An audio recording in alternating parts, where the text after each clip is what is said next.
ಹರೇ ರಾಮ.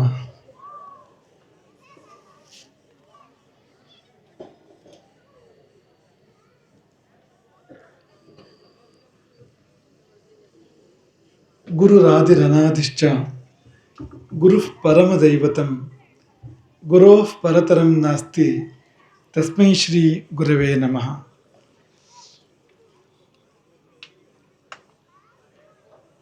ಆಪದಾಮಪಹರ್ತಾರಂ ದಾತಾರಂ ಸರ್ವಸಂಪದಾಂ ಲೋಕಾಭಿರಾಮಂ ಶ್ರೀರಾಮಂ ಭೂಜೋ ಭೂಜೋ ನಮಾಮ್ಯಹಂ.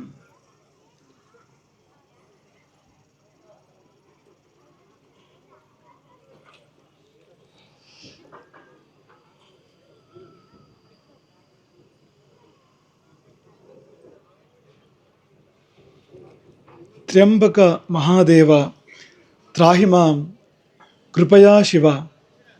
ಜನ್ಮ ಮೃತ್ಯು ಜರಾ ರೋಗೈ ಪೀಡಿತಂ ಕರ್ಮಬಂಧನೈ. ಮೊದಲು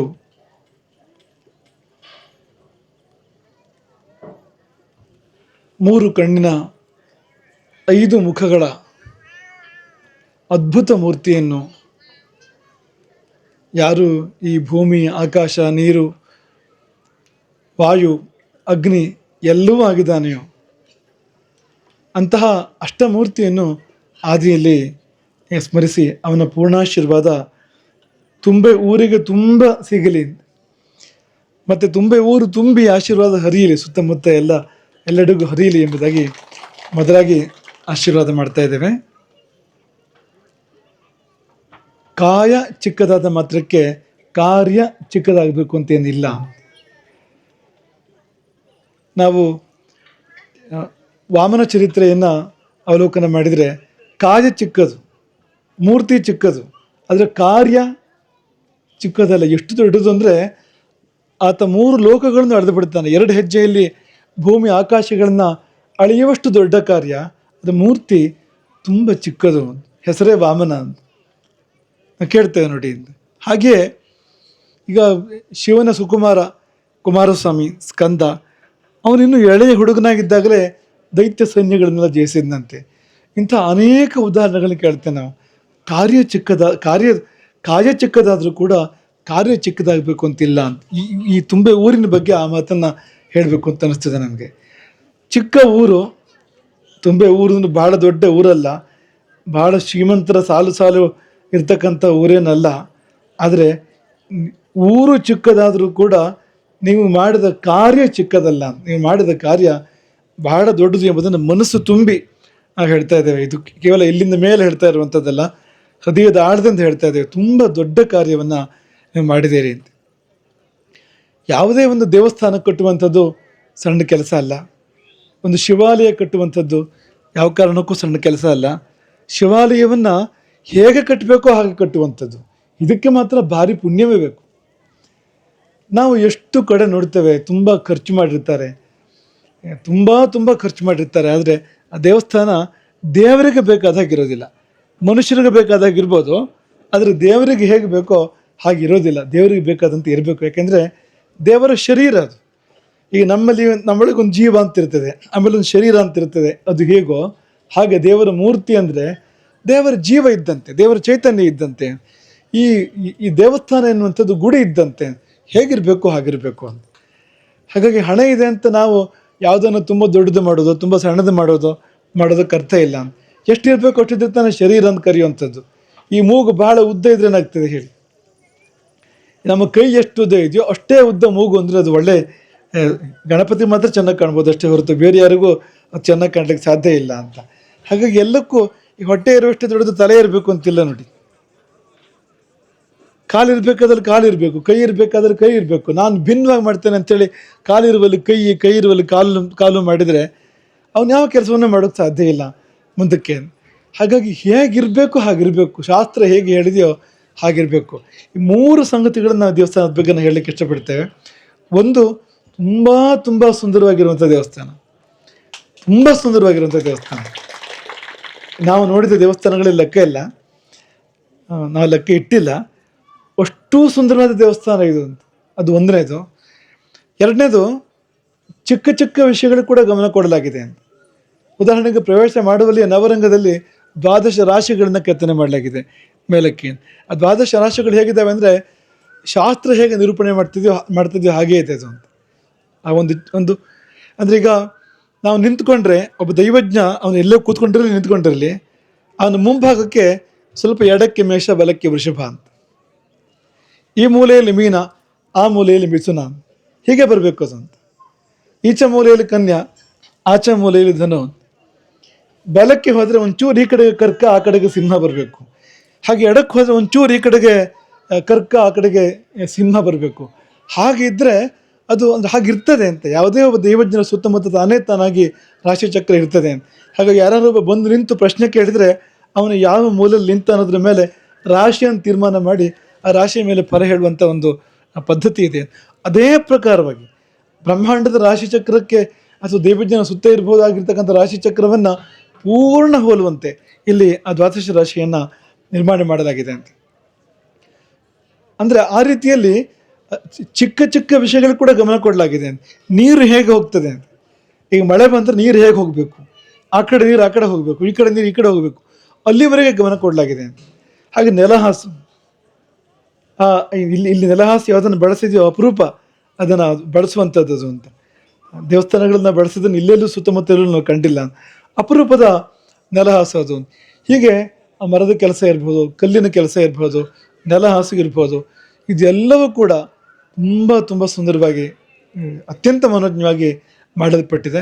ಅದು ಮಾತ್ರ ಅಲ್ಲ, ಸಾಮಾನ್ಯವಾಗಿ ದೇವಸ್ಥಾನ ಕಟ್ಟಿಬಿಡ್ತಾರೆ, ಅದ್ಭುತವಾದ ದೇವಸ್ಥಾನ, ಒಂದಿಷ್ಟೇ ಚಿಕ್ಕ ಗಂಟೆ ಇರ್ತದೆ ದೇವರಿಗೆ, ಅದು ಯಾವ ಶಾಸ್ತ್ರಕ್ಕೂ ಬರುವಂಥದ್ದಾಗಿರೋದಿಲ್ಲ ಅಂತ.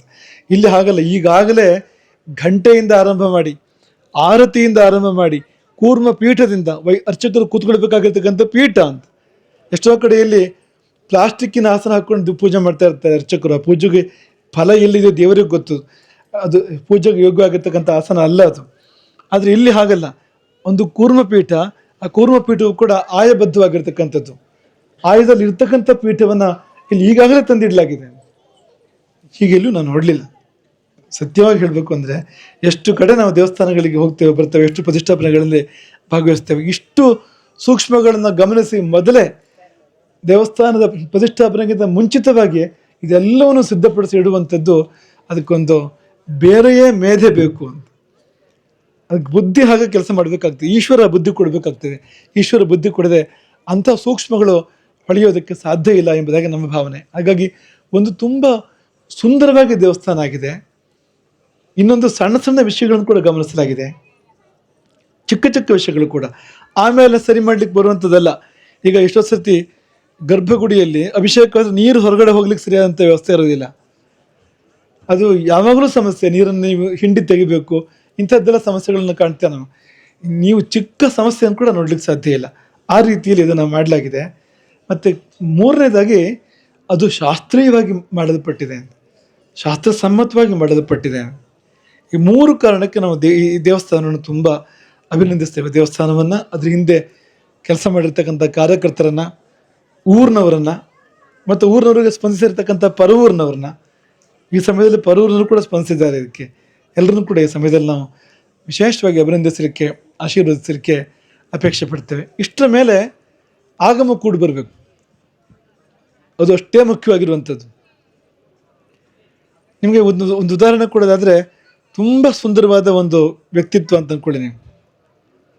ತಲೆ ಕೂದಲಿಂದ ಆರಂಭ ಮಾಡಿ ಕಾಲು ಉಗುರಿನವರೆಗೆ ಪ್ರತಿಯೊಂದು ಕೂಡ ತೀಡಿ ಇಟ್ಟಂತ ಇದೆ, ಅಷ್ಟು ಚಂದವಾಗಿದೆ.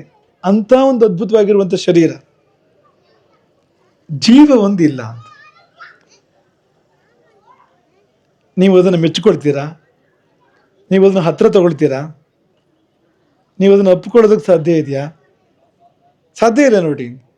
ಅದು ಎಷ್ಟು ಸುಂದರವಾದರೂ ಕೂಡ ಭಯಂಕರ ಅಂತ ಅನ್ನಿಸ್ತದೆ. ಯಾಕೆಂದರೆ ಜೀವ ಇಲ್ಲ ಅಲ್ಲಿ. ಎಲ್ಲ ಅಂಗಾಂಗಗಳು ಇದೆ, ಎಲ್ಲ ಚೆನ್ನಾಗೇ ಇದೆ ಅಂಗಾಂಗಗಳು, ಆದರೆ ಜೀವ ಒಂದಿಲ್ಲ ಅಂದರೆ ಏನೂ ಪ್ರಯೋಜನ ಇಲ್ಲ ಅಂತ. ಹಾಗೆ ಎಷ್ಟೇ ಅದ್ಭುತವಾಗಿರ್ತಕ್ಕಂಥ ದೇವಸ್ಥಾನವನ್ನು ಕಟ್ಟಿರಲಿ, ಆಗಮಿಕರು, ಸರಿಯಾದ ಆಗಮಿಕರು, ಸರಿಯಾದ ತಂತ್ರಜ್ಞರು, ತಂತ್ರಜ್ಞಾನ ಶಬ್ದ ಇದಕ್ಕೆ ಸಲ್ಲುವಂಥದ್ದು ಅಂತ, ತಂತ್ರವನ್ನು ಬಲ್ಲಂಥವ್ರು, ತಾಂತ್ರಿಕರು, ಅವರು ಬಂದು ಅಲ್ಲಿ ಚೈತನ್ಯವನ್ನು ಹೂಡದೇ ಇದ್ದರೆ, ಆ ಮೂರ್ತಿಯಲ್ಲಿ ಚೈತನ್ಯವಾದ ಆವಾಹನೆ ಸರಿಯಾದ ಕ್ರಮದಲ್ಲಿ ಮಾಡದೇ ಇದ್ದರೆ ಏನೂ ಪ್ರಯೋಜನ ಆಗೋದಿಲ್ಲ ಅಂತ. ಇಲ್ಲಿ ನಿಮ್ಮ ಯೋಗಕ್ಕೆ ತುಂಬ ಒಳ್ಳೆಯ ತಾಂತ್ರಿಕರು ನಿಮಗೆ ಸಿಕ್ಕಿದ್ದಾರೆ. ನಾವು ಈ ಪ್ರಾಂತಕ್ಕೆ ಆಸ್ತಿ ಅಂತ ಹೇಳ್ತೇನೆ. ಈ ಇಡೀ ಈ ಪರಿಸರಕ್ಕೆ ಈ ಈ ಸಾಗರ ಪ್ರಾಂತ್ಯ ಅಥವಾ ಈ ಸುತ್ತಮುತ್ತ ಈ ಪರಿಸರಕ್ಕೆ ಒಂದು ಆಸ್ತಿ ಇದ್ದಂತೆ ಅಂತ. ಯಾಕೆಂದರೆ ಈ 3-4 ಸಂಗತಿಗಳು ಬೇಕು ಅಂತ. ಒಂದು, ಸರಿಯಾದ ಜ್ಞಾನ ಬೇಕು, ಮತ್ತು ಪ್ರತಿಯೊಂದು ನಿಷ್ಠೆಯಿಂದ ಸಣ್ಣ ಸಣ್ಣದನ್ನು ಬಿಡದೆ ಸರಿಯಾಗಿ ಮಾಡುವಂಥ ಶ್ರದ್ಧೆ ಬೇಕು, ಸ್ವತಃ ಅನುಷ್ಠಾನ ಬೇಕು, ಸೌಮ್ಯ ಗುಣ ಬೇಕು, ಸಮಾಧಾನದ ಗುಣ ಬೇಕು. ಶಾಸ್ತ್ರ ಏನು ಹೇಳ್ತದೆ ಅಂದರೆ, ನೀವು ಪೂಜೆ ಮಾಡುವ ಮಧ್ಯದಲ್ಲಿ ನಿಮಗೆ ಸಿಟ್ಟು ಬಂದರೆ ಹೋಗಿ ಸ್ನಾನ ಮಾಡ್ಕೊಂಡು ಬರಬೇಕು ಅಂತ ಶಾಸ್ತ್ರ ಹೇಳ್ತದೆ. ಮೈಲಿಗೆ ಆಯಿತು ಅಂತ. ಕೆಲವು ಜನರಿಗೆ ಸಿಟ್ಟು ಬರೋದೇ ಆವಾಗ ಅಂತ. ಪೂಜೆ ಕೂತಾಗಲೇ ಸಿಟ್ಟು ಬರೋದು ಅಂತ. ಬೇರೆ ಹೊತ್ತಲ್ಲಿ ಸಮಾಧಾನವೇ, ಆದರೆ ಪೂಜೆಗೆ ಸಂಧ್ಯಾ ವಂದನೆಗೆ ಕೂತ್ರೆ ಮೂಗಿನ ತುದಿನ ಸಿಟ್ಟು ಅಂತ ಲೆಕ್ಕ ಅಂತ. ಅದು ಸಿಟ್ಟು ಅನ್ನೋದು ರಜೋಗುಣ. ಅದು ಮೈಲಿಗೆ ಅಂದರೆ ಬೇರೆ ಏನೂ ಇಲ್ಲ. ರಜೋಗುಣ ತಮೋಗುಣಕ್ಕೆ ಮೈಲಿಗೆ ಅಂತ ಹೆಸರು, ಸತ್ವಗುಣಕ್ಕೆ ಮಡಿ ಅಂತ ಹೆಸರು. ನೀವು ಯಾವುದೇ ಧರ್ಮ ಕಾರ್ಯದ ಮಧ್ಯದಲ್ಲಿ ನಿಮಗೆ ಜೋರು ಸಿಟ್ಟು ಬಂತು ಅಂದರೆ ಅದಕ್ಕೆ ಒಂದೇ ಪರಿಹಾರ, ಕೂಡಲೇ ಹೋಗಿ ತಲೆ ಮೇಲೆ ನೀರು ಹಾಕ್ಕೊಂಡು ಬಾ ಅಂತ, ಪೂರ್ತಿ ಸ್ನಾನ ಮಾಡ್ಕೊಂಡು ಬಾ ಅಂತಲೇ ಶಾಸ್ತ್ರ ಹೇಳುವಂಥದ್ದು. ಅದು ನಾವು ಎಷ್ಟೋ ತಾಂತ್ರಿಕರನ್ನು ನೋಡ್ತೇವೆ, ಅಥವಾ ವೈದಿಕರನ್ನು ನೋಡ್ತೇವೆ, ಅಡುಗೆ ಭಟ್ರನ್ನು ನೋಡ್ತೇವೆ. ಅಡುಗೆ ಭಟ್ರು ಒಂದು ಕಡೆ ಬೆಂಕಿ ಉರಿತಾ ಇರ್ತದೆ, ಒಂದು ಕಡೆ ಅವರು ಉರಿತಿರ್ತಾರೆ. ಆಗಿರ್ತದೆ ಎಷ್ಟೋ ಸರ್ತಿ. ಅಂದರೆ ಸಮಾಧಾನಗಳು ಸಿಗೋದು ಕಷ್ಟ ಅಂತ ಆ ಜಾಗದಲ್ಲಿ. ವೈದಿಕರು ಕೂಡ ಹಾಗೆ ಅಂತ. ಅವರಿಗೆ ಎಷ್ಟೋ ಬಾರಿ ಸಮಾಧಾನ ಕಡಿಮೆ ಇರ್ತದೆ. ಬೆಂಕಿ ಹತ್ರ ಇರ್ತಾರಲ್ಲ, ಸ್ವಲ್ಪ ಅವರು ಬೆಂಕಿ ಆಗಿಬಿಡ್ತಾರೆ ಅಂತ. ಸಮಾಧಾನ ಕಡಿಮೆ ಇರ್ತದೆ. ಆ ಸಮಾಧಾನ ಕಡಿಮೆ ಆದ ಕೂಡಲೇ ಕರ್ಮದ ಫಲ ಕಡಿಮೆ ಆಗ್ತದೆ. ನಾವು ನಮ್ಮ ಚಿಕ್ಕ ವಯಸ್ಸಿನಲ್ಲಿ ಕೆಲವು ಹಳೆಯ ವೈದಿಕರನ್ನು ನೋಡಿದ್ದೇವೆ. ಅವರಿಗೆ ಅಸಮಾಧಾನ ಅನ್ನೋದೇ ಇರಲಿಲ್ಲ ಅಂತ. ನಮ್ಮ ಎಳೆ ವಯಸ್ಸಲ್ಲಿ ನಾವು ಕೀಡದಂಬ ನಾರಾಯಣ ಭಟ್ರು ಅನ್ನೋ ಒಬ್ಬರು ವೈದಿಕರನ್ನು ನಾವು ನೋಡಿದ್ದೇವೆ. ಇಲ್ಲ ಈಗ ಅವರೀಗ. ಆ ಕೀಡದಂಬ ನಾರಾಯಣ ಭಟ್ರಿಗೆ ಸಿಟ್ಟು ಬಂದಿದ್ದನ್ನು ಯಾರೂ ನೋಡಲೇ ಇಲ್ಲ. ಇಡೀ ಅವ್ರ ಜೀವಮಾನದಲ್ಲಿ ಅವ್ರಿಗೆ ಸಿಟ್ಟು ಬಂದಿದ್ದು ಅಂತಲೇ ಇಲ್ಲ. ಅಷ್ಟು ಸಮಾಧಾನಿ ಅಂತ. ಅಂಥವ್ರು ಮಾಡಿದ ಕರ್ಮಕ್ಕೆ ವಿಶೇಷ ಫಲ ಇದೆ, ಅಪಾರವಾದ ಫಲ ಇದೆ. ಈ ಸಮರ್ಥ ಮಾಡಿದ ಕರ್ಮಕ್ಕೂ ಕೂಡ ವಿಶೇಷವಾದ ಫಲ ಇದೆ, ಅಪಾರವಾದ ಫಲ ಇದೆ. ಯಾಕೆಂದರೆ ಅಲ್ಲಿ ಅಸಂತುಷ್ಟಿ, ಅಸಮಾಧಾನ ಇಲ್ವೇ ಇಲ್ಲ ಅಂತ. ತಡ ಇತ್ತು ಅಂತ ಸಣ್ಣ ಮಾಡೋದು ಯಾವುದನ್ನು, ತಡ ಆಗದಿರುವಾಗ ಬೇಗ ಬರ್ತಾರೆ ಹೊರತು ತಡ ಇತ್ತು ಅಂತ ಯಾವುದನ್ನು ಬಿಟ್ಟುಬಿಡೋದು, ಯಾವುದನ್ನು ಸಣ್ಣ ಮಾಡೋದು, ಈ ವಿಷಯ ಇಲ್ಲ ಅಂತ. ಎಲ್ಲವೂ ಸಮಾಧಾನವಾಗಿ ಆಗಬೇಕು, ಎಲ್ಲವೂ ಸರಿಯಾಗಿ ಆಗಬೇಕು. ಯಾವ ವಿಧಿಯನ್ನು ಕೂಡ ಬಿಡಬಾರ್ದು. ಯಾವುದು ಯಾರನ್ನ ಹೊರಗಡೆ ಜನರನ್ನು ಮೆಚ್ಚಿಸಲಿಕ್ಕೆ ಅಂತಲ್ಲ, ದೇವರನ್ನು ಮೆಚ್ಚಿಸಲಿಕ್ಕೆ. ಇಂಥ ತಾಂತ್ರಿಕರು ಸಿಗೋದು ಬಹಳ ಅಪರೂಪ, ಬಹಳ ಕಷ್ಟ ಎಂಬುದಾಗಿ ನಾವು ಭಾವಿಸ್ತೇವೆ. ನಿಮಗೆ ರಾಮೇಶ್ವರನ ಅನುಗ್ರಹದಿಂದ ಅದು ನಿಮಗೆ ಸಿಕ್ಕಿದೆ. ಅದರ ಫಲವಾಗಿ ಈ ಕಡೆಯಿಂದ ದೇವಸ್ಥಾನವೂ ತುಂಬ ಚೆನ್ನಾಗಾಗಿದೆ, ಅದು ವಾಸ್ತು. ಮತ್ತೊಂದು ಕಡೆಯಿಂದ ತಂತ್ರವೂ ಕೂಡ ತುಂಬ ಚೆನ್ನಾಗಾಗಿದೆ, ಅದು ಆಗಮ. ಹಾಗಾಗಿ ನೀವೆಲ್ಲ ಅದೃಷ್ಟವಂತರು. ಜೊತೆಯಲ್ಲಿ ಒಳ್ಳೆ ದೇವಜ್ಞರು ಸಿಕ್ಕಿ ಗುಣದೋಷಗಳ ಪರಿಜ್ಞಾನ ನಿಮಗೆ ಒದಗಿ ಬಂದು ಯಾಕೆ ಹೀಗೆಲ್ಲ ತೊಂದರೆಗಳಾಯಿತು ಅದಕ್ಕೆ ಬೇಕಾದ ಪರಿಹಾರಗಳನ್ನು ಮಾಡಿಕೊಂಡು ಅದು ಎಲ್ಲ ಆಗಿರೋದ್ರಿಂದ ಈ 3 ಶಾಸ್ತ್ರಗಳು ಸೇರಿ ಒಂದು ಸಂಗಮ ಅಂತ, ತ್ರಿವೇಣಿ ಸಂಗಮ ಅಂತ. ಒಂದು ಜ್ಯೋತಿಷ, ಆಗಮ ಮತ್ತು ವಾಸ್ತು. ಪ್ರಖ್ಯಾತ ಹೇಳಿದ ಹಾಗೆ ಈ 3 ಶಾಸ್ತ್ರಗಳು ಸೇರಿದ ತ್ರಿವೇಣಿ ಸಂಗಮವೇ ಒಂದು ದೇವಸ್ಥಾನ ಅಂತ. ಆಮೇಲೆ ನಿಮ್ಮ ಭಕ್ತಿ ಸೇರಬೇಕು, ಗುಪ್ತಗಾಮಿನಿ ಅದು ಭಕ್ತಿ ಸೇರಬೇಕು ಅಂತ. ಅದೆಲ್ಲ ಅದೇ ರೀತಿಯಲ್ಲಿ ಇಲ್ಲಿ ಆಗಿದ್ದರಿಂದಾಗಿ ಈ ಕಾರ್ಯಕ್ರಮ ಇಷ್ಟು ತೃಪ್ತಿ ಕೊಟ್ಟಿದೆ ನಮಗೆ. ಅಂದರೆ ನಿನ್ನೆ ನಮಗೆ ದೇವಸ್ಥಾನಕ್ಕೆ ನೋಡ್ಲಿಕ್ಕೆ ಹೋಗಿದ್ವು ನಿನ್ನೆ, ಆಗಲೇ ನಮಗೆ ಮನಸ್ಸು ತುಂಬಿ ಬಂದಿತ್ತು. ಇವತ್ತು ಅದು ತುಂಬಿ ಹರಿದಿದೆ. ತುಂಬೆ ಊರಲ್ವ ಇದು, ಹಾಗಾಗಿ ಅದು ತುಂಬಿ ಹರಿದಿದೆ ಎಂಬುದಾಗಿ ನಾವು ಈ ಸಮಯದಲ್ಲಿ ಹೇಳ ಬಯಸ್ತೇವೆ. ಏನೋ ರಾಮೇಶ್ವರ ಮನಸ್ಸು ಮಾಡಿದ ಅಂತ ನಾವು ಹೇಳಬೇಕು. ಹಾಗಾಗಿ ಸೋಗೆಯ ಗುಡಿಯಿಂದ ಆರಂಭ ಮಾಡಿ ಅಲ್ವಾ ಇಲ್ಲಿವರೆಗೆ ಅಂತ, ಅಲ್ಲಿಂದ ಒಂದು ಭದ್ರವಾದ ದೇವಸ್ಥಾನ, ಅನಂತರ ಅತ್ಯಂತ ಸುಂದರವಾದ ಶಾಸ್ತ್ರೀಯವಾದ ದೇವಸ್ಥಾನ, ಶಾಸ್ತ್ರೀಯವಾದ ಕ್ರಮದಲ್ಲಿ ಪ್ರತಿಷ್ಠಾಪನೆ. ಅಂದರೆ ಅಲ್ಲಿಂದ ಇಲ್ಲಿವರೆಗೆ ಬಂತು. ನಿಮ್ಮ ಹಿಂದಕ್ಕೆ ಏನೇ ಊರಲ್ಲಿ ತೊಂದರೆಗಳು ಬಂದಿರ್ಬೋದು, ಯಾಕೆಂದರೆ ದೇವಸ್ಥಾನದಲ್ಲೂ ಕೂಡ ಅನೇಕ ವ್ಯತ್ಯಾಸಗಳು ಬಂದಿದ್ವು ಹಿಂದೆ ಅಂತ. ಆದರೆ ಈಗ ಆಗಿದ್ದಿದೆಯಲ್ಲ, ಇಡೀ ಊರಿಗೆ ಉಜ್ವಲ ಭವಿಷ್ಯತ್ತಿನ ಲಕ್ಷಣ ಇದು. ಇಡೀ ಊರಿಗೆ ಮುಂದೆ ಶುಭವಾಗಲಿಕ್ಕಿರುವಂಥ ಲಕ್ಷಣ. ನಿಮಗೆ ಇನ್ನು ಮುಂದೆ ತೊಂದರೆಗಳಿದೆ ಅಂತ ನಮ್ಗೆ ಅನ್ಸೋದಿಲ್ಲ ಈ ಊರಿಗೆ. ಯಾಕೆಂದರೆ ಈ ರೀತಿಯಲ್ಲಿ ರಾಮೇಶ್ವರ ಬಂದು ಕುಳಿತಿದ್ದಾನೆ ಇಲ್ಲಿಗೆ ಅನ್ನುವಾಗ ಈ ಊರಿಗೆ ಇನ್ನೂ ಸಂಕಷ್ಟ ಇದೆ ಅಂತ ನಮ್ಗೆ ಅನ್ಸೋದಿಲ್ಲ, ಇನ್ನು ಅಮಂಗಲ ಇದೆ ಅಂತ ನಮಗೆ ಅನ್ಸೋದಿಲ್ಲ ಅಂತ. ಇದನ್ನು ನಡೆಸ್ಕೊಂಡು ಹೋಗುವಂಥದ್ದು ಇರುವಂಥದ್ದು. ಇಷ್ಟು ಚೆನ್ನಾಗಿ ನೀವು ಪ್ರತಿಷ್ಠಾಪನೆ ಮಾಡಿದ್ದೀರಿ. ಹೀಗೆ ಇದಕ್ಕೇನು ವ್ಯತ್ಯಾಸ ಇಲ್ಲದೆ ಇರುವಂತೆ ಇದಕ್ಕೆ ತಕ್ಕಂತೆ ನಡ್ಸ್ಕೊಂಡು ಹೋದರೆ ಸಾಕು, ಬೇರೆ ಏನೂ ಇಲ್ಲ ಅಂತ. ಈ ಊರಿಗೆ ಬೇಕಾದೆಲ್ಲವೂ ಕೂಡ ಆಗ್ತದೆ ಎಂಬುದಾಗಿ ನಾವು ಭಾವಿಸ್ತೇವೆ. ಹಾಗಾಗಿ ಇದು ಖಂಡಿತ ದೇವರ ಆಶೀರ್ವಾದದಿಂದ ಆಗುವಂಥದ್ದು, ಕೇವಲ ಶಕ್ತಿಯಿಂದ ಕೇವಲ ಸಂಪತ್ತಿನಿಂದ ಆಗುವಂಥದ್ದಲ್ಲ. ದೇವರಿಗೆ ತಾನು ಪರಿಪೂರ್ಣವಾಗಿ ಬಂದು ಕೂರಬೇಕು ಅಂತ ಅನಿಸಿದ್ರೆ ಈ ರೀತಿ ಕಾರ್ಯಕ್ರಮ ಆಗ್ತದೆ. ನಮ್ಮ ದೃಢಭಾವ ಈ ದೇವಸ್ಥಾನ ಪರಿಪೂರ್ಣ ಮತ್ತು ಈ ಕಾರ್ಯ ಪರಿಪೂರ್ಣ, ಈ ಆಗಮದ ಕಾರ್ಯ ಏನು ನಡೆದಿದೆ ಇಲ್ಲಿ ಪ್ರತಿಷ್ಠಾಪನೆ ಕಾರ್ಯ ಪರಿಪೂರ್ಣ ಎಂಬುದಾಗಿ ನಮ್ಮ ಹೃದಯ, ನಮ್ಮ ಮನಸ್ಸು ಹೇಳುತ್ತದೆ. ಅತಿಶಯೋಕ್ತಿ ಇಲ್ಲ, ಅಗತ್ಯ ಇಲ್ಲ ನಮ್ಗೆ ಅದರದ್ದೇನು ಅತಿಶಯೋಕ್ತಿ ಇಲ್ಲ, ಮನಸ್ಸಿಗೆ ಅನಿಸಿದ್ದು ನಾವು ಹೇಳ್ತಾ ಇರುವಂಥದ್ದು. ಹಾಗಾಗಿ ನಾವು ಹೊರಗೆ ಬರುವಾಗ ದೇವರ ಪ್ರದಕ್ಷಿಣೆ ಬಗ್ಗೆ ನಾವು ಮಾತನಾಡ್ತಾ ಇದ್ವು.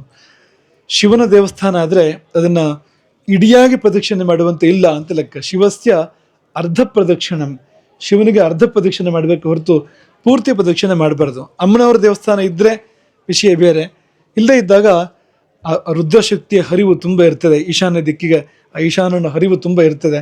ದಾಟಿ ಹೋದವನು ಅವನು ಸಂಕಷ್ಟಗೊಳಗಾಗ್ತಾನೆ, ಅವನು ರುದ್ರಶಕ್ತಿಯಿಂದ ಪೀಡಿತನಾಗ್ತಾನೆ ಎಂಬುದಾಗಿ ಬಲವರು ಹೇಳುವಂಥದ್ದು. ಹಾಗಾಗಿ ಶಿವ ದೇವಸ್ಥಾನಕ್ಕೆ ಪೂರ್ಣ ಪ್ರದಕ್ಷಿಣೆ ಮಾಡಬಾರ್ದು ಅಂತ, ದೇವಿ ಇಲ್ಲದೇ ಇದ್ದಾಗ, ಪಾರ್ವತಿ ಇಲ್ಲದೇ ಇದ್ದಾಗ ಮಾಡಬಾರ್ದು ಅಂತ. ಆದರೆ ಎಲ್ಲ ಕಡೆ ನಡೀತದೆ, ಮಾಡ್ತಾರೆ. ಇಲ್ಲಿ ಮಾಡಲೇಬಾರ್ದು ಅಂತ ನಾವು ಹೇಳಿದ್ವು. ಯಾಕೆ ಹೇಳಿದ್ರು ಅಂದರೆ ಇಲ್ಲಿ ತುಂಬ ಸಾನ್ನಿಧ್ಯ ಇದೆ, ಇಲ್ಲಿ ಈಗ ತುಂಬ ಚೈತನ್ಯ ಇದೆ ಅಂತ. ಹಾಗಾಗಿ ನೀವು ಪೂರ್ತಿ ಪ್ರದಕ್ಷಿಣೆ ಮಾಡಿದರೆ ಅಂದರೆ ಅತಿಕ್ರಮ ಅದು ಅಂತ, ಅತಿಕ್ರಮಿಸಿದರೆ ಸೋಮಸೂತ್ರವನ್ನು ಅತಿಕ್ರಮಿಸಿ ಬಂದರೆ ಅಷ್ಟೇ ತೊಂದರೆ ಆಗ್ಬೋದು ಅಂತ. ಎಷ್ಟು ಅನುಗ್ರಹ ಸಿಗ್ಬೋದೋ ನೀವು ಒಳ್ಳೆ ಸೇವೆ ಮಾಡಿದಾಗ ಅಷ್ಟೇ ಕ್ಲೇಶ, ಅಷ್ಟೇ ಒಂದು ಕಷ್ಟ ಬರ್ಬೋದು. ಯಾಕೆಂದರೆ ತುಂಬಿ ತುಳುಕುವಾಗ ಸಾನ್ನಿಧ್ಯ, ಅದರ ಪರಿಣಾಮ ವಿಪರಿಣಾಮ ಎರಡೂ ಕೂಡ ಇರ್ತದೆ ಅಂತ. ಆಯುರ್ವೇದದ ಬಗ್ಗೆ ಒಬ್ಬರು ಆಧುನಿಕ ವೈದ್ಯರು ತಮಾಷೆ ಮಾಡಿದ್ರಂತೆ. ಅವ್ರ ಬಳಿ ಯಾರೋ ಹೇಳಿದ್ರಂತೆ ಆಯುರ್ವೇದಕ್ಕೆ ಅಡ್ಡ ಪರಿಣಾಮ ಇಲ್ಲ ಅಂತ. ಅದಕ್ಕೆ ಅವ್ರು ಹೇಳಿದ್ರಂತೆ ಪರಿಣಾಮವೇ ಇಲ್ಲ, ಇನ್ನು ಅಡ್ಡ ಪರಿಣಾಮ ಇಲ್ಲಿಂದ ಅಂತ ಆಯುರ್ವೇದಕ್ಕೆ ಅಂತ. ಪರಿಣಾಮ ಇದೆ ಖಂಡಿತ, ಅಡ್ಡ ಪರಿಣಾಮವೂ ಇದೆ. ಯಾವುದಾದ್ರೂ ಕೂಡ ನೀವೀಗ ಒಂದು ಊಟ, ಒಂದು ಹಾಲನ್ನಾದರೂ ಕೂಡ ಎಷ್ಟು ಕುಡಿಬೇಕು ಅಷ್ಟು ಕುಡಿಬೇಕು. ಹಾಲು ಅಂತೇಳಿ 3 ಚಮಚ ಹಾಲು ಕುಡಿದ್ರೆ ಅದು ಪರಿಣಾಮ ಆಗ್ತದೆ, ಅದಕ್ಕೆ ಅಡ್ಡ ಪರಿಣಾಮ ಆಗದೆ ಇರೋದಿಲ್ಲ ಅಂತ. ಹಾಗೆ ಆಗ್ತದೆ ಅಂತ.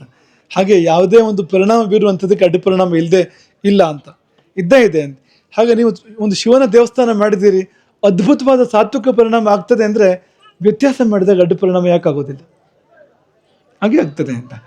ಹಾಗಾಗಿ ಶಿವಸ್ಯ ಅರ್ಧ ಪ್ರದಕ್ಷಿಣಂ ಅಂತ ಅದಕ್ಕೊಂದು ಕ್ರಮ ಇದೆ ಅಂತ, ಅದೇ ಕ್ರಮದಲ್ಲೇ ಮಾಡಬೇಕು ಅದನ್ನಂತ, ಆ ಪ್ರದಕ್ಷಿಣೆಯನ್ನು ಅಂತ.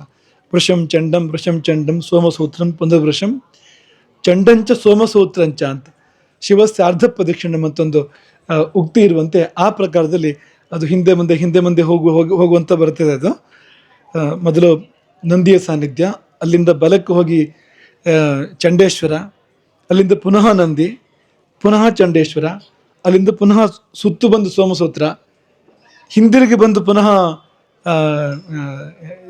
ಚಂಡೇಶ್ವರ, ಅಲ್ಲಿಂದ ಹೀಗೆಲ್ಲ ಒಂದು ಕ್ರಮ ಇದೆ ಅದಕ್ಕೊಂದು ಅಂತ. ಆ ಕ್ರಮದಂತೆ ಅದನ್ನು ಮಾಡಬೇಕು ಅಂತ ಯಾಕೆ ಹೇಳೋದು ಅಂದರೆ ಹೊರಗೆ ಬಂದು ಕೂಡ ಹೇಳಿದ್ದು ನಾವು ಅಂತ. ಕೆಲವಷ್ಟು ಸಾನ್ನಿಧ್ಯ ಇದೆ, ನಾವು ಇಲ್ಲಿ ಅಪಚಾರ ಮಾಡುವಂತೆ ಇಲ್ಲ, ಚೆನ್ನಾಗಿ ನಡೆಸಬೇಕು ಅನ್ನೋ ಕಾರಣಕ್ಕೆ ನಾವು ಅದನ್ನು ಹೇಳಿದ್ದು. ಹಾಗಾಗಿ ನೀವೆಲ್ಲ ಅಂತೂ ಅದೃಷ್ಟವಂತರು, ಎಷ್ಟು ಒಳ್ಳೆ ರೀತಿಯಾಗಿ ಕಾರ್ಯವನ್ನು ನೀವು ನಡೆಸಿಕೊಂಡ್ರಿ. ಇದೆಲ್ಲ ಉಳಿದಿದ್ದೆಲ್ಲವೂ ಕೂಡ ಸಾಂದರ್ಭಿಕವಾಗಿ ಒದಗುವಂಥದ್ದು. ಈಗ ನಿಮಗೆ ಗುರುಗಳಿಂದ ಸೂಚನೆ ಸಿಕ್ಕಿತು, ಒಳ್ಳೆ ದೈವಜ್ಞರು ಸಿಕ್ಕಿದ್ರು, ಒಳ್ಳೆ ಶಿಲ್ಪಿಗಳು ಸಿಕ್ಕಿದ್ರು, ಸಂಪತ್ತು ಹರಿದು ಬಂತು, ಒಳ್ಳೆಯ ಆಗಮಿಕರು ಸಿಕ್ಕಿದ್ರು. ಎಲ್ಲ ಯಾಕೆಂದರೆ ನೀವು ಗಟ್ಟಿ ಆದರೆ ಇದೆಲ್ಲ ಗಟ್ಟಿ. ನಿಮಗೆ ಶುದ್ಧ ಮನಸ್ಸಿದ್ರೆ ಇದೆಲ್ಲ ನಿಮಗೆ ಕೂಡಿ ಬರ್ತದೆ. ನಿಮ್ಮ ಮನಸ್ಸು ಪರಿಶುದ್ಧ ಅಲ್ಲದೆ ಇದ್ದರೆ ಕೂಡಿ ಬರೋದಿಲ್ಲ ಇದು ಯಾವುದು ಕೂಡ. ಇದೆಲ್ಲ ನಿಮಗೆ ಒದಗಿ ಬರೋದಕ್ಕೆ ಕಾರಣ ಅದೇ ಅಂತ. ನೀವು ಅಷ್ಟು ಬದ್ಧತೆಯಲ್ಲಿ, ಅಷ್ಟು ಶ್ರದ್ಧೆಯಲ್ಲಿ ಈ ಕಾರ್ಯವನ್ನು ಮನಸ್ಸು ತುಂಬಿ ನೀವು ಮಾಡಿದ್ದೀರಿ. ನಿಮಗೆ ಮನಸ್ಸು, ನಿಮ್ಗೆ ಶಿವನು ಕೂಡ ತುಂಬಿ ಅವರಿಗೆ ಒಂದು ಫಲವನ್ನು ಕೊಟ್ಟಿದ್ದಾನೆ ಎಂಬುದಾಗಿ ನಾವು ಭಾವಿಸ್ತೇವೆ. ಹಾಗಾಗಿ ಇನ್ನು ಮುಂದೆ ಆ ಶಿವಶಕ್ತಿ ತುಂಬಿ ಹರಿಯಲಿ. ರಾಮೇಶ್ವರನ ಸನ್ನಿಧಿ, ರಾಮನೂ ಇದ್ದಾನೆ, ಈಶ್ವರನೂ ಇದ್ದಾನೆ, ಅಲ್ಲಿ ಎರಡು ಇರುವಂಥದ್ದು. ಹಾಗಾಗಿ ಈ ರಾಮಚಂದ್ರಾಪುರ ಮಠ ಯಾಕೆ ಇಲ್ಲಿ ಬರಬೇಕಾಯ್ತು ಅಂದರೆ ಅಲ್ಲಿ ರಾಮನು ಸೇರ್ಕೊಂಡಿದ್ದಾನೆ. ಅಲ್ಲಿ ರಾಮೇಶ್ವರ ಎನ್ನುವುದು ರಾಮನಿಂದಲೇ ಸಂಸ್ಥಾಪಿತ ಆಗಿರುವಂಥದ್ದು. ಮೂಲ ರಾಮೇಶ್ವರ ಏನಿದೆ ರಾಮನಿಂದಲೇ ಸಂಸ್ಥಾಪಿತ ಆಗಿರುವಂಥದ್ದು ಅದು ಅಂತ. ಕೆಲವರು ಈ ರಾವಣನ ದೊಡ್ಡ ಶಿವಭಕ್ತ ಅಂತ ಹೇಳೋದುಂಟು, ರಾವಣೇಶ್ವರ ಅನ್ನೋರು ಉಂಟು. ರಾಮಾಯಣದಲ್ಲಿ ಆ ಶಬ್ದ ಇಲ್ಲ. ಆಮೇಲೆ ನಮ್ಮ ಜನಗಳಿಗೆ ಬುದ್ಧಿ ಜಾಸ್ತಿಯಾಗಿ ಈ ದುಷ್ಟರನ್ನ ವೈಭವೀಕರಣ ಮಾಡುವಂಥದ್ದು ಆಗ್ತಾ ಇರ್ತದೆ. ರಾವಣೇಶ್ವರ ಅಂತ ಅವನು ಯಾವ ಈಶ್ವರನು ಕೂಡ ಅಲ್ಲ. ಅವನು ಈಶ್ವರ ಅಂದರೆ ನಿಯಂತ್ರಣ ಬೇಕು ಅವನಿಗೆ, ತನ್ನ ಇಂದ್ರಿಯಗಳ ಮೇಲೆ ನಿಯಂತ್ರಣ ಇರಲಿಲ್ಲ ರಾವಣನಿಗೆ ಅಂತ. ಶಿವ ಯಾರ ಪರ? ರಾಮನ ಪರವೋ ರಾವಣನ ಪರವೋ? ಅಂದರೆ ರಾಮನೇ ಉತ್ತರ ಕೊಟ್ಟಿದ್ದಾನೆ. ಪುಷ್ಪಕ ವಿಮಾನದಲ್ಲಿ ಮರಳುವಾಗ ಸೀತೆಗೆ ಎಲ್ಲ ತೋರಿಸ್ತಾ ಹೋಗ್ತಾನೆ ರಾಮ. ಆ ಸಮಯದಲ್ಲಿ ರಾಮೇಶ್ವರದ ಮೇಲೆ ಹೋಗುವಾಗ, ನೋಡು ಸೀತೆ, ಇಲ್ಲಿ ನನಗೆ ಶಿವ ಅನುಗ್ರಹ ಮಾಡಿದ ಅಂತ. ಯಾವುದಕ್ಕೆ? ರಾವಣ ವಧೆಗೆ ಇಲ್ಲಿ ಶಿವ ಅನುಗ್ರಹ ಮಾಡಿದ. ಯಾಕೆ ಶಿವ ಅನುಗ್ರಹ ಮಾಡಬೇಕು ರಾವಣ ವಧೆಗೆ? ಶಿವ ರಾವಣ ಪಕ್ಷಪಾತಿ ಆದರೆ ಅವನ ವಧೆಗೆ ಯಾಕೆ ಅನುಗ್ರಹ ಮಾಡಬೇಕು? ಅತ್ರ ಪೂರ್ವಂ ಮಹಾದೇವ ಪ್ರಸಾದ ಮಕರೋತ್ ಪ್ರಭು ಅಂತ ರಾಮಾಯಣದ ಪಂಕ್ತಿ, ವಾಲ್ಮೀಕಿಗಳ ಪಂಕ್ತಿ ಇದು ಅಂತ. ಹಾಗೆ ರಾವಣ ವಧೆ ಆದ ಕೂಡಲೇ ರಾಮನ ಮುಂದೆ ಪ್ರಕಟವಾದ ದೈವತ ಯಾವುದು ಅಂದರೆ ಶಿವ ಅಂತ. ಆಗಲೂ ಕೂಡ ಒಳ್ಳೇದಾಯ್ತು ಅಂತ, ಒಳ್ಳೆ ಕೆಲಸ ಮಾಡಿದ್ರೆ ಶಿವ ಆಶೀರ್ವಾದ ಮಾಡ್ತಾನೆ ಅಲ್ಲಿ ಬಂದು ಅಂತ. ಹಾಗಾಗಿ ರಾಮನಿಗೂ ಈಶ್ವರನಿಗೂ ಗಾಢ ಸಂಬಂಧ, ಅವಿನಾಭಾವ ಸಂಬಂಧ ಅದೇ ಇಲ್ಲಿ ಇರುವಂಥದ್ದು. ಹಾಗಾಗಿ ಆ ಈಶ್ವರನನ್ನು ರಾಮನನ್ನು ಇಬ್ಬರನ್ನು ನಾವಿಲ್ಲಿ ವ್ಯಕ್ತವಾಗಿ ಈಶ್ವರನನ್ನು, ಅವ್ಯಕ್ತವಾಗಿ ರಾಮನನ್ನು ಭಾವಿಸಬೇಕಾಗಿರ್ತಕ್ಕಂಥ ಸ್ಥಾನ ಇದು ಎಂಬುದನ್ನು ಕೂಡ ನಾವಿಲ್ಲಿ ನೆನಪು ಮಾಡಿಕೊಡ್ತೇವೆ. ಹಾಗಾಗಿ ನೀವಿಲ್ಲಿ ರಾಮನನ್ನು ಪ್ರತಿಷ್ಠಾಪನೆ ಮಾಡದೆ ಹೋದರೂ ರಾಮನಿಗಾಗಿ ಏನಾದರೂ ಮಾಡಬೇಕಾಗ್ತದೆ ಅಂತ. ನಾವು ಸಮಯದಲ್ಲಿ ರಾಮನ ನೆನಪು ಮಾಡುವಂಥದ್ದು. ನೀವು ರಾಮನ ಭಜನೆ ಹಾಡಿದರೂ ಅದು ರಾಮನಿಗೆ ಸಲ್ತದೆ ಅಲ್ಲಿ ಅಂತ. ಈಶ್ವರನ ಸನ್ನಿಧಿಯಲ್ಲಿ ಈಶ್ವರನಿಗೆ ರಾಮನಾಮ ತುಂಬ ಪ್ರಿಯ ಅಂತ. ರಾಮ ತಾರಕ ನಾಮ ಜಪಿಸಿದ್ರು ಕೂಡ ಈಶ್ವರನಿಗೆ ಸಲ್ತದೆ ಅಂತ. ಹಾಗೆ ಆ ಎರಡೂ ಮಹಾಸಾನ್ನಿಧ್ಯಗಳು ತುಂಬಿ ಆಶೀರ್ವಾದವನ್ನು ಹರಿಸಲಿ ತುಂಬೆ ಊರಿನ ಮೇಲೆ ಎಂಬುದಾಗಿ ನಾವು ಈ ಸಮಯದಲ್ಲಿ ಹಾರೈಸ್ತೇವೆ. ಈ ಊರಿಗೆ ಕ್ಷಮೆ ಉಂಟಾಗಲಿ. ಈ ದೇವಸ್ಥಾನ ತಾಂತ್ರಿಕರು ಪ್ರಾರ್ಥನೆ ಮಾಡ್ಕೊಂಡ ಹಾಗೆ ಯಾವತ್ ಚಂದ್ರಶ್ಚ ಸೂರ್ಯಶ್ಚ ಅಂತ, ಸೂರ್ಯ ಚಂದ್ರ ಇರುವವರಿಗೆ, ಭೂಮಂಡಲ ಇರುವವರಿಗೆ ಈ ದೇವಸ್ಥಾನ ಪರಮ ವೈಭವದಲ್ಲಿ ಸಾನ್ನಿಧ್ಯ ತುಂಬಿ ತುಳುಕಿ ನಿಮಗೆಲ್ಲರಿಗೂ, ಇಡೀ ಊರಿನವರೆಲ್ಲರಿಗೂ ಆಶೀರ್ವಾದ ಮಾಡುವಂತೆ ಆಗಲಿ. ನೀವೆಲ್ಲ ಕಷ್ಟಕ್ಕೂ ನಿಮಗಿಲ್ಲಿ ಪರಿಹಾರ ಸಿಗಲಿ, ಎಲ್ಲ ಕ್ಲೇಶಗಳು ನಿಮಗಿಲ್ಲಿ ಪರಿಹಾರ ಸಿಗಲಿ, ಎಲ್ಲ ಶ್ರೇಯಸ್ಸಿಗೂ ಈ ಒಂದು ದೇವಸ್ಥಾನ ನಿಮಗೆ ದಾರಿಯಾಗಲಿ, ದ್ವಾರ ಆಗಲಿ ಎಂಬುದಾಗಿ ಈ ಸಮಯದಲ್ಲಿ ನಾವು ಆಶೀರ್ವಾದ ಮಾಡ್ತೇವೆ. ನಮಗಂತೂ ಇನ್ನಿಲ್ಲದ ಸಂತೋಷ ಆಗಿದೆ. ಈ ತುಂಬೆ ಊರಿನ ರಾಮೇಶ್ವರ ದೇವರ ಪ್ರತಿಷ್ಠಾಪನೆಗೆ ಬಂದು ಅದು ನಡೆದ ರೀತಿಯನ್ನು ನೋಡಿ ನಮ್ಮ ಮನಸ್ಸು ತುಂಬಿ ಬಂದಿದೆ. ನಮಗೆಲ್ಲರಿಗೂ ಹಿತೋಪಿತಶಯವಾದ ಶ್ರೇಯಸ್ಸನ್ನು ರಾಮೇಶ್ವರ ಕರುಣಿಸಿ ಎಲ್ಲರಿಗೂ ಒಳಿತು ಮಾಡಲಿ ಅಂತ ತಪ್ಪಣಾಗ್ತದೆ. ಹರೇ ರಾಮ.